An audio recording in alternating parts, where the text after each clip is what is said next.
اب عقدائی صحتیاب ہونے لگا اور انہوں نے پھر سے اردو کی سمت سفر شروع کیا۔ وہ دریائے اونون کے قریب کی تاریک پہاڑیوں کے پاس پہنچ چکے تھے کہ طلوئی سخت بیمار پڑا اور چند دنوں کے اندر مر گیا۔ شامانو کو فخر تھا کہ ان کی ساحری سچی نکلی۔ انہوں نے کہا کہ طلوئی نے عقدائی کی بیماری پی لی تھی۔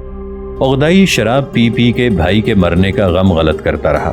چھوٹا بھائی آسمان کے دروازے سے باہر نکل گیا تھا۔ اس کی روح بھی والد کی روح کے ساتھ سفر کر رہی ہوگی جو 9 دموں والے پرچم میں حلول کر گئی ہے۔ چراگاہوں میں آبائی آلاؤ سے دھواں بلند ہو رہا تھا، مگر الاؤ کا رکھوالا عقدائی کا ساتھ چھوڑ چکا تھا۔ اس نے خطا کی نئی نئی شرابوں کا ذائقہ چکھا جن میں لونگیں اور شکر ملی ہوئی تھی۔ جب وہ پیتا تو اس کے اعضاء کی سختی دور ہو جاتی، اس کے سر میں خون گرمی سے دوڑنے لگتا، اس کے پاؤں اس طرح ہلتے گویا وہ خود بخود ناچ رہا ہے، اس کے کان خود اپنی آواز سنتے۔ ایسے وقت میں جب وہ بالکل مدہوش ہوتا، اس کے قبیلے کا جد اعلیٰ نیلا بھیڑیا نمودار ہوتا۔ وہ اس میں اپنی طاقت اور قوت کو محسوس کرتا۔ اسے ناچنے والی لڑکیوں کی آوازیں یوں سنائی دیتی گویا چھوٹی چھوٹی گھنٹیاں بجتی جا رہی ہوں اور ان کی سفید جلد چکنے کپڑے کی طرح دمکتی۔ وہ اردو میں واپس آ گیا تھا۔ تیز رفتار قاصدوں نے اسے طلوئی کی موت کی خبر سنائی تھی۔ چغتائی نے عقدائی سے دن بھر میں شراب کے 6 سے زیادہ جام نہ پیا۔ خاقان اپنے بڑے بھائی کے غصے سے اس قدر ڈرتا تھا کہ اس نے سرتابی کی جرت نہ کی۔ اس کے علاوہ چغتائی نے ایک افسر کو اس کی خدمت پر مقرر کیا کہ جب وہ کھانا کھائے یا شراب پیے تو وہ حاضر رہے اور اسے 6 جام سے زیادہ شراب نہ پینے دے۔ عقدائی اس پر عمل کرتا رہا، لیکن اس نے بڑے بڑے جام بنوا لیے تاکہ ان میں وہ دگنی شراب پی سکے۔ افسروں نے یہ دیکھا مگر چغتائی کو اس کی اطلاع نہ کی، لیکن یہ لیوچت سائی سے کسی بات کو چھپانا بہت مشکل تھا۔ یہ عاقل خطائی جانتا تھا کہ طلوئی کی شراب خوری اور پیشش کی وجہ سے موت واقع ہوئی۔ ایک پشت پہلے خانہ بدوش جوش کر کے سڑائے ہوئے گیہوں کے علاوہ اور کوئی شراب نہ پیتے تھے۔ اب ہر طرف شراب کے خم جمع تھے اور وہ نشے کے عادی ہو چکے تھے۔ ایک دن یہ لیوچت سائی اپنے آقا کے پاس لوہے کا ایک گھڑا اٹھا لایا جس میں عرصے سے کچھ تھا اور دکھایا کہ الکوہل سے لوہا زنگ کھا کے گل چکا تھا، اور تنبیہ کی کہ اگر شراب سے لوہے کا یہ حال ہے تو تم اپنی آنتوں کا کیا حال کرتے ہوگے۔ اس مثال کو دیکھ کر عقدائی بہت متاثر ہوا اور اس نے پینا کم کر دیا۔ اردو میں وہ اکثر سیور قوتکی کو اپنے سامنے موجود پاتا۔ بیوہ نے ماتم میں کوئی خاص آفت نہیں اٹھا رکھی تھی۔ شامان اور پجاری ماتم پرسی کے لیے آئے تو اس نے خاموشی سے انہیں تحفے دیے۔ اس کو ماتم پوش دیکھ کر عقدائی کا دل دکھتا تھا۔ اس نے اس سے کہا کہ جو تمہارا جی چاہے مانگو، میں انکار نہیں کروں گا۔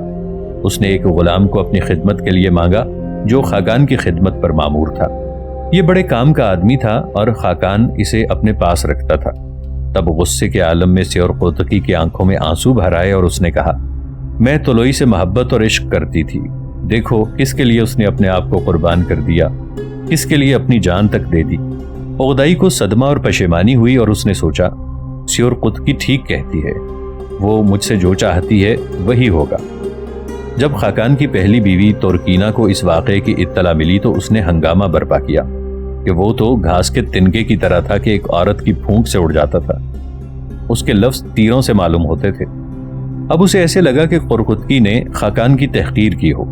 خاقان نے طلوئی کی بیوہ کو آزمانا چاہا۔ اس سے یا خاندان زرین کے شہزادوں سے مشورہ لیے بغیر اس نے اپنے قبیلے کے 2000 سوار اپنے ایک بیٹے کی تحویل میں دے دیے۔ اس پر طلوئی کی زیر کمان فوج کے 1000ویں اور وہ 1000 سوار طلوئی کی بیوہ کے یورت میں خاقان کے بیٹوں اور خاندان زرین کے دوسرے شہزادوں کے سامنے جمع ہوئے اور کہا، یہ 2000 سولدو سوار چنگیز خان کے فرمان کے لحاظ سے ہماری فوج کے حصے تھے۔ اب عقدائی انہیں اپنے بیٹے کے حوالے کر دیا ہے۔ کون یہ برداشت کر سکتا ہے؟ ہم چنگیز خان کے فریق کے الفاظ کی کیوں کر نافرمانی کر سکتے ہیں؟ ہم خاقان کے روبرو یہی کہیں گے۔ سیور قوتکی نے آہستہ سے ان سے کہا، تمہارا کہنا ٹھیک ہے، لیکن سوچو تو صحیح، کیا ہمیں کچھ مال و دولت کم حاصل ہوا ہے؟ ہمارے ساتھ کس بات میں کمی رہ گئی ہے؟ اور پھر فوج اور ہم سب خاقان ہی کے تو ہیں، ہم سب اس کے چاکر ہیں اور وہ جانتا ہے کہ کون حکم مناسب ہے اور ہم اس کی مرضی کے آگے سر جھکا دیں گے۔ یہ سن کر سردار خاموش کھڑے رہے اور ہر ایک کا اطمینان ہو گیا، خاص طور پر عقدائی کا اطمینان ہو گیا۔ اس نے شہزادوں سے پوچھا، بھلا عورتوں میں کوئی اس کی نظیر بھی ملتی ہے؟ اس نے کچھ دیر سوچ کے فیصلہ کیا کہ سیور قطکی بیگی کی دوسری شادی کرا دینی چاہیے اور اپنے سب سے بڑے بیٹے قیوق کا پیغام بھیجا۔ قبائل کا دستور یہی تھا کہ اگر کوئی مر جاتا تو اس کا بھائی یا بھتیجا اس کی بیوی سے شادی کر لیتا۔ عقدائی نے سوچا کہ قیوق ہمیشہ افسردہ اور تنہا رہتا ہے، بیماری کی بلائیں اور آسیب اسے ستاتے رہتے ہیں، کہ اور قطکی اس کے لیے نعمت بن جائے گی اور اس شادی سے اس کا گھر اور طلئی کا گھر ایک ہو جائے گا۔ جب اس کے قاصد نے یہ پیغام سیور قطکی کو سنایا تو اس نے خاقان کا شکریہ ادا کیا اور کہا کہ وہ دوبارہ شادی نہیں کرنا چاہتی۔ اس نے کہا، خاقان کا حکم میرے سر آنکھوں پر، مگر میری تمنا محض یہ ہے کہ میں اپنے بچوں کو پال پوس کر بڑا کروں، انہیں آداب اور تمیز سکھاؤں، انہیں ایک دوسرے سے نفرت نہ کرنے دوں، ایک دوسرے سے بیگانہ نہ بننے دوں، تاکہ ان کی وفاداری سے سب کو فائدہ پہنچے۔ عقدائی ایک ماں کی اس آرزو سے بہت متاثر ہوا۔ اس نے طے کیا کہ طلوئی کا سارا ورثہ اسے ملنا چاہیے۔ گھر اور مغلوں کا علاوہ جو اصلی قبیلوں کا مرکز ہے اور پرانی کار آزمودہ فوج کا زیادہ تر حصہ، وہ اسے باعفت عاقل سمجھتا تھا، اور سیور قطکی نے لشکر کے ساتھ اپنے شوہر کی وراثت کا حق قبول کیا۔ ناظرین، آگے بڑھنے سے پہلے کامنٹ سیکشن میں ہمیں اپنی آراء سے ضرور آگاہ کیجیے گا کہ آپ کو ہماری یہ سیریز کیسی لگ رہی ہے۔ آئندہ آنے والی اقساط سے باخبر رہنے کے لیے ہمارے چینل کو سبسکرائب کر لیں اور ساتھ موجود بیل آئیکن کو ضرور کلک کر لیں۔ شکریہ۔ رشید الدین لکھتا ہے، چونکہ اس کے بعض بچے بہت چھوٹے تھے اس لیے وہ ان کی رہنمائی کرنے کے لیے اس طرح سے ان کی تربیت کی کوشش کرتی اور ان بڑے بڑے سرداروں اور جنگی قبیلوں کی نگرانی کرتی جو اس نے چنگیز خان سے ورثے میں پائے تھے، اور یہ سردار یہ دیکھ کر کہ وہ کسی بات میں مردوں سے کم نہیں، اس کے حکم کی تعمیل کرنے سے نہ ہچکچاتے تھے۔ طلوئی مر گیا تھا، عقدائی زندہ تھا۔ اس کے لڑکے خاندان زرین کی سرداری کے امکان سے اور دور ہو چکے تھے، لیکن سیور قطکی نے ان کی طاقت برقرار رکھی اور خود طلوئی کے خاندان کی سردار بنی رہی۔ یہ لیوچس کی عقل و فراست سے زیادہ جبلت نے اسے یہ سبق دیا تھا کہ مغلوں کی اس نئی دنیا میں کمزوروں کا کوئی پرسان حال نہیں ہے۔ عقدائی کا محل۔ خطا کی جنگ سے واپس ہونے کے بعد عقدائی میں اس کا حوصلہ نہ رہا کہ وہ توراکینہ کی ہٹ کا مقابلہ کر سکے۔ وہ خطا کے آرام دہ مکانوں میں کچھ عرصہ گزار چکا تھا اور ان کے صحن اور باغوں کے حوض اسے بہت پسند تھے۔ پھر ان کی زندگی اسے بھلی معلوم ہو رہی تھی۔ عقدائی نے بڑی ہوشیاری سے ایک درمیانی راستہ ڈھونڈ نکالا کہ وہ اسے عارضی سکونت بنا لے اور ان کے درمیان گشت لگاتا رہے۔ رشید کا بیان ہے، اس نے ہر قسم کے مکانات کی تعمیر کی طرف توجہ دی۔ اپنے شہری قیام کے لیے اس نے جھیل بیکال کے جنوب میں جہاں سے ایک دریا پھوٹ نکلتا تھا اس کی زمین منتخب کی۔ یہاں اس نے سوکھی ہوئی مٹی کی ایک دیوار کھنچوا دی جو شہر پناہ کی نشانی بھی تھی اور جس میں گھر بھی اکٹھا کیے جا سکتے تھے۔ اس مقام کو قراقرم کہتے تھے، جس کے معنی ہیں کالی دیواریں۔ اس کا دوسرا نام اردو بالغ تھا، یعنی خبر والا شہر۔ رشید کا بیان ہے، چونکہ وہ خطا کے علاقے سے ایسے کاریگر ساتھ لایا تھا جو اپنے فن کے ماہر تھے، اس نے حکم دیا کہ قراقرم میں جہاں اس کی اپنی یورت تھی اور جہاں وہ اقامت پذیر ہونا چاہتا تھا، وہ ٹھوس بنیاد اور اونچے محل بنوائے جو اس جیسے شہریار کے شایع نشان ہو۔ یہ محل ایک تیر کی اڑان کے برابر وسیع تھا اور اس میں بہت سے تصویریں اور مجسمے نصب تھے۔ اسی میں اس کی تختگاہ اور اس کا دربار تھا۔ پھر یہ فرمان جاری ہوا کہ اس کا بھائی اور بیٹے اور دوسرے شہزادے بھی اس کے قریب اپنے اپنے محل بنائیں۔ سب نے اس کے حکم کی تعمیل کی، سب کے محل بنے اور مکمل ہوئے۔ لوگوں کا جم غفیر جمع ہو کے ان محلوں کو دیکھا کرتا۔ تب خاقان نے حکم دیا کہ بڑے استاد سنار شراب نوشی کے کمرے میں ضیافت کے لیے فوارے بنوائیں اور ان کی شکلیں ہاتھی، شیروں اور گھوڑوں کی سی ہوں۔ ان جانوروں کے مجسموں میں شراب یا گھوڑی کا دودھ بھر دیا جاتا۔ اب اس کے آگے ایک چاندی کا ظرف دھرا ہوتا جس میں یہ شراب یا گھوڑی کا دودھ گرتا، اور اس نے حکم دیا کہ روزانہ 500 چھکڑے، جن میں سے ایک ایک کو 6 بیل کھینچتے اور جن میں شراب غلہ وغیرہ بھرا ہوتا، اس کے محل پر گودام سے سامان لے کر آیا کریں۔ قراقرم میں اپنے صحرائی دارالسلطنت سے دن بھر کی مسافت پر عقدائی نے ضیافت کے لیے ایک شامیانے کا بھی انتظام کر لیا تھا۔ جب ضیافت کرنی منظور ہوتی وہ وہاں چلا جاتا اور بہار میں 1 مہینہ وہ اپنے محل میں قیام کرتا۔ رشید لکھتا ہے، سب کو حکم تھا کہ ایک ہی رنگ کے کپڑے پہنے۔ مہینے بھر وہ محل کی مسرتوں میں گزارتا۔ وہ اپنے محل کے دروازے کھول دیتا اور گدا اور امیر سب اس کی فیاضی سے مالا مال ہوتے۔ ہر شام وہ اپنے تیر اندازوں کے ساتھ سواروں کو ایک دوسرے کے مقابل تعینات کرتا اور جو جیتتے ان کی داد دیتا اور انہیں انعام بخشتا۔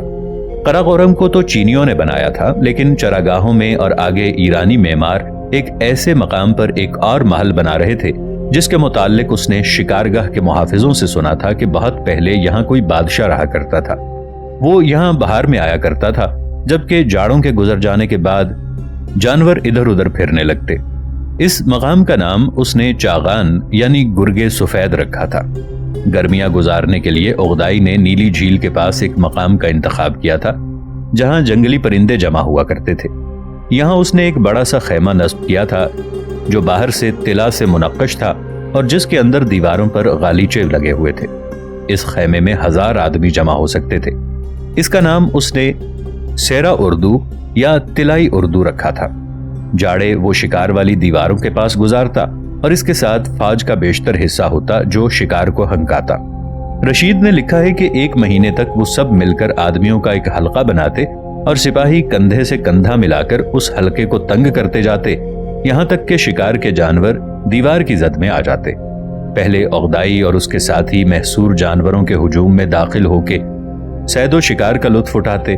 جب اس کا دل بھر جاتا تو دوسرے شہزادے اور امراء شکار کھیلتے۔ اس کے بعد سپاہیوں اور عام لوگوں کو شکار کھیلنے کی اجازت ملتی۔ یہاں باقی ماندہ جانوروں کو اگلے سال کے شکار کے لیے چھوڑ دیا جاتا۔ منتظمین شکار کی تقسیم اس طرح سے کرتے کہ کوئی شخص باقی نہ رہ جاتا۔ 9 دن کی ضیافت کے بعد ہر قبیلہ اپنی اپنے یورت کو واپس آ جاتا۔ خطا کا حل۔ چراگاہوں میں اغدائی کے محلوں کی تکمیل سے بہت پہلے صوبدائی کے حملوں کے آگے خطا کے شہر مل چکے تھے۔ اس سے ایک پشت پیچھے جب مغلوں نے پہلے خطا پر یورش کی تھی تو انہوں نے شہروں کو جوں کا توں رہنے دیا تھا، کیونکہ اس وقت وہ محاصرے کی جنگ کے فن سے ناآشنا تھے۔ اب ان کی خدمت کے لیے انجینئر موجود تھے جو فصیلیں سر کرنے کے لیے نقب لگا سکتے تھے۔ نانکنگ کے قریب فصیل کے مقابل صوبدائی نے اپنے مورچے تیار کیے تھے جن کا محیط 55 میل تھا۔ ان کے لکڑی کے برج اس بدبخت شہر کی فصیلوں سے زیادہ بلند تھے۔ ہر دیوار پر محاصرے کی مشینیں چرچراتیں اور مغلوں کی آتش باری سے شہر کے چھتوں سے آگ کے شعلے بلند ہوتے رہتے۔ لیکن خطائیوں کے پاس ایک اور آگ کی منجنیقیں تھیں جو ہوپاؤ کہلاتی تھیں اور جو بارود کی وجہ سے قیامت ڈھاتی تھیں۔ ان مشینوں کی وجہ سے نالیاں فصیل کے روزنوں سے مغلوں کی خندقوں پر اس زور سے بارود کے گولے برساتی کہ زمین میں غار جن کا رنگ سیاہ ہوتا اور ان سے دھواں نکلتا۔ مغل اپنی جنگی توانائی کے باوجود ہوپاؤ سے اس وقت تک نبرد آزمانہ ہوئے تھے جب تک کہ انہوں نے خود ان مشینوں کو استعمال کرنا نہ سیکھ لیا۔ 6 روز تک صوبدائی فصیلوں پر حملہ کرتا رہا۔ اس مقصد کے لیے قیدیوں نے دیواروں کے مقابل لکڑی کے کھانچے بلند کیے تھے اور کھانچوں کے ساتھ ساتھ انسانی جسم بلند ہوتے جا رہے تھے۔ وہ اپنے خیمے میں جنگ کی لہجے لہجے کی خبریں سنتا رہتا۔ اس کی چھوٹی سی سرخ داڑھی تھی، چھوٹی چھوٹی آنکھیں تھیں اور سر کی ہڈیوں میں سفیدی بہت ہلکی تھی۔ اس خیمے میں کہیں کوئی لکھی ہوئی تحریر یا جنگ کا نقشہ نہیں تھا۔ اس علاقے کا نقشہ، فوج کی نقل و حرکت کے مقامات اس کے ذہن میں محفوظ تھے اور وہ خود موت کی طرح اٹل تھا۔ جن قیدیوں کو موت کی سزا ملی تھی ان میں ایک کن جنرل بھی تھا۔ اس نے درخواست کی کہ اسے بتایا جائے کہ صوبدائی کون ہے۔ صوبدائی آگے بڑھایا اور پوچھا، تجھے لمحے بھر بھی اور نہیں جینا ہے، بتا تجھے مجھ سے کیا غرض ہے؟ قیدی نے جواب دیا، تجھ جیسے فاتح اتفاق سے نہیں تقدیر سے بنتے ہیں۔ تجھے دیکھنے کے بعد اب میں مرنے کو تیار ہوں، اور اسے قتل کر دیا گیا۔ جب حملہ ناکام ہوا تو مغل سردار نے تحمل سے انتظار کرنا شروع کیا کہ اب فاقہ کشی سے شہر خود بخود تنگ آ جائے گا، اور شہر کے اندر جو جمع غفیر تھا، پہلے تو انہوں نے رہے سہے گھوڑوں کا گوشت کھایا، گھاس ملا کر زین کے چمڑے اور جانوروں کی ہڈیوں کا شوربہ پیا۔ بیمار اور مردہ قیدیوں کا گوشت کاٹ کاٹ کے پکایا جاتا۔ پھر وبا پھوٹ پڑی اور زندوں کی تعداد اور کم ہو گئی۔ صوبودائی نے اعلان کیا کہ اب وہ صلح کی گفت و شنید سننے کو تیار ہے، اور یہ امید دیکھ کے کن کے لوگوں نے انسانوں کے انبار اس کے پاس بھیجنے شروع کیے۔ اس پر صوبودائی نے فصیلوں کی حد نظر سے دور اس پرے فوجیں ہٹا لیں، مگر زیادہ دور نہیں۔ وہ وبا سے دور اپنے سپاہیوں کو آرام دینا چاہتا تھا۔ جب وہ پھر تیار ہو گیا تو اس نے دھاوا بول دیا۔ سنگ سلطنت یعنی سپاہیوں کا ایک دستہ اس کی مدد کر رہا تھا۔ نوجوان اور تنومند کن شہنشاہ نے جو ان پے در پے مصائب سے نقش حیرت بن گیا تھا، سنگ شہنشاہ کو یہ خط مغلوں نے بھیجا کہ 40 سلطنتوں پر قبضہ کر لیا گیا ہے، کن کے بعد سنگ کی باری آ کے رہے گی، تم برا کر رہے ہو جو کن کی مدد کر رہے ہو۔ اس شہنشاہ زرنی کی سمجھ میں یہ بات نہ آنے پائی تھی کہ اس کے خانوادے کا دور ختم ہو چکا ہے۔ پیدائشی طور پر وہ پہاڑوں کا سرتاج تھا اور یہ رعایا مختلف درجوں میں اس کی تابع فرمان اور غلام تھی۔ بچپن ہی سے اس کی تعلیم اس طور کی جاتی ہے گویا اس کا وجود آسمان کی سلطنت کی طرح ہے۔ اب بھی وہ نظمیں لکھ لیتا تھا اور موسیقی اور کنیزوں سے دل بہلایا کرتا۔ نانکنگ کی جھیل پر سیر کی کشتی میں جی بہلا لیا کرتا، یہاں تک کہ مغلوں نے اس جھیل کو خشک کر دیا۔ وہ اپنے ساتھیوں کو لے کر شہر سے نکل گیا کہ ایک نئی فوج تیار کرے، لیکن اس نے دیکھا کہ اور شہر یا تو تباہ ہو گئے ہیں یا ان پر مایوسی کا عالم طاری ہے، اور مغل سواروں سے بچنے کے لیے اس نے ایک قلعے میں پناہ لے لی۔ عورتوں نے فوجیوں کے کپڑے پہن لیے کہ اپنے شہنشاہ کی جان بچائیں۔ یہ اس وقت جب یہ اطلاع ملی کہ مغل نانکنگ کی فصیلوں کو توڑ کر اندر گھس آئے ہیں۔ اس نے خاتم سلطنت اتار دی اور اپنے عزیزوں کے حوالے کی کہ اگر زندہ رہو تو خاندان کا نام باقی رکھ لینا۔ اس نے حکم دیا کہ اس کے حرم کی جو عورتیں اس کے ساتھ تھیں ان سب کو قتل کر دیا جائے۔ جس برج میں اس نے پناہ لی تھی حکم دیا کہ اس میں خشک گھاس بھر کے آگ لگا دی جائے، اور اس گھاس کے اوپر اس نے اپنے گلے میں رسی ڈال کر خودکشی کر لی۔ اس کے خادم اس کی خاک کو مقدس پانی کے چھینٹوں سے ٹھنڈا بھی نہ کر پائے تھے کہ سنگ سپاہی اور ساتھ ہی ساتھ مغل سپاہی یہاں گھس آئے۔ سنگ سپہ سالار نے اس کی خاکستر سے ایک کاسا بھر لیا کہ اسے چینیوں کے شہنشاہ کو مندر لے جائے۔ شہنشاہ زرنی جسے شاعری کا ذوق تھا، اس کاسے میں جس پر کچھ حروف درج تھے خاکستر بن کر رہ گیا۔ اس کے خاندان کے باقی ماندہ افراد نے دریا میں کود کر خودکشی کر لی، جو بچے انہیں ڈھونڈ کر قتل کیا گیا۔ اس طرح کن خاندان کا خاتمہ ہوا۔ لیلیوچت سائی نے اس کے تمدن کو باقی رکھا اور اس تمدن کے باقی ماندہ بچے کچے انسانوں کو زندگی بخشی جن کا کوئی ملجا و ماوا باقی نہ رہا تھا۔ جہاں جہاں مغلوں نے لوٹ کھسوٹ مچا رکھی تھی وہاں حسب معمول فتح کے بعد یہ لیوچت سائی کو قبل اس کے کہ مغلوں کی غارت گری اور آتش زنی سے علم و فنون کے جواہر پارے ہمیشہ کے لیے نیست و نابود ہو جاتے، لیلیوچت سائی اور اس کے خطائی ملازمین نے بہت سے ایسے کارآمد شاہکار بچا لیے جنہیں مغلوں نے ادھر ادھر پھینک دیا تھا، مثلا نقشوں کے مجموعے، مقلم کی تصویروں کے مرقع، پرانے سکے وغیرہ، اور کاغذوں کے گٹھے۔ جب اس نے نانکنگ کے سقوط کی خبر سنی تو وہ سیدھا اوغدائی کی خدمت میں حاضر ہوا اور یہاں ایک انوکھا کام کر گزارا۔ وہ جانتا تھا کہ ہونان کی زیادہ تر آبادی اس شہر میں پناہ گزین ہے۔ اس نے خاقان سے درخواست کی کہ کئی لاکھ باقی ماندہ افراد کی جاں بخشی فرمائی جائے۔ اس وقت تک مغل فوجوں کا دستور تھا کہ جو قلعہ بند شہر ان کا مقابلہ کرتا اسے وہ بالکل تباہ و برباد کر دیتے۔ سوبودائی حسب معمول اپنے دستوں کو نانکنگ میں عام لوٹ اور قتل عام کی اجازت دینے ہی والا تھا۔ لیوچت سائی کی سخت مقاومت کی وجہ سے مغل سردار بہت برہم تھے۔ شروع میں اوغدائی نے اس پرانے معمول کو توڑنے سے انکار کر دیا۔ قطائی نے اس سے سوال کیا، کیا آپ 10 سال کی مسلسل جنگ کا ثمرہ اتنی آسانی سے کھو دینے پر تلے ہوئے ہیں؟ اس نے پوچھا کہ خطا کی سرزمین کے اس کے باشندوں کے سوا رکھا کیا ہے جو غلہ اور چاول اگاتے ہیں، ریشمی کپڑا، ریشمی کیڑوں اور شہتوت سے ریشم حاصل کرتے ہیں۔ اوغدائی پھر بھی اپنے انکار پر قائم رہا۔ اس کے وزیر نے بحث کرنی نہ چھوڑی۔ یہ بھی تو سوچئے کہ خطا میں آپ نے جو خزانہ حاصل کیا ہے، سارا سونا چاندی، بیش قیمت اشیاء، تلواروں اور تیر کی نوکوں کی بے مثل افراط، یہ صرف چند ہنرکاروں کی محنت کا نتیجہ ہے۔ اگر آپ اس پشت کے آدمیوں کا خاتمہ کر دیں گے تو آپ کے لیے اور خزانے کا سامان کیسے بنے گا؟ یہ بات اوغدائی کی سمجھ میں آ گئی۔ اس نے سوبودائی کو حکم بھیج دیا کہ شہری آبادی کی جاں بخشی کر دی جائے۔ فوجوں میں نوجوانوں کا تو خاتمہ ہو ہی چکا تھا، ان کے افسروں اور شاہی خاندان کے افراد کو قتل کیا جا چکا تھا، لیکن کسان، کاشتکار، شہروں کے کاریگر اور اہل علم و کمال اس طوفان میں زندہ بچ گئے۔ یہ لیوچت سائی نے اس کا پکا انتظام اس طرح کر لیا کہ ان سب کو ایسی جھنڈیاں تقسیم کر دیں جن پر خاقان کا یریغ یعنی فرمان درج تھا۔ اس نے بڑی مشقت اٹھا کے پناہ گزینوں کو پہاڑوں سے واپس بھلا بھیجا تاکہ وہ وہاں نرے قزاق بن کر نہ رہ جائیں۔